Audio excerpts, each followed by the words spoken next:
नमस्कार, मी प्रियंका पाटील, 8वीची विद्यार्थिनी आज तुमच्या समोर मराठी गौरव दिनाविषयी वि. शिरवाडकर यांची कविता सादर करू इच्छिते। ओळखलात का सर मला?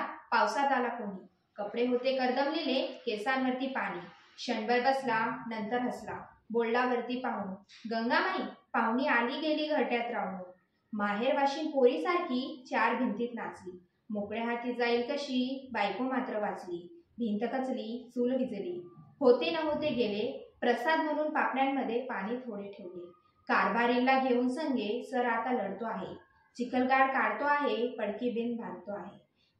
खिशाकडे हात जाताच हसत हसत उठला, पैसे नकोत सर, जरा एकटेपणा वाटला, मोडून पडला संसार तरी मोडला नाही कणा, पाठीवरती हात ठेवून फक्त लढ म्हणा, पाठीवरती हात ठेवून फक्त लढ म्हणा। धन्यवाद।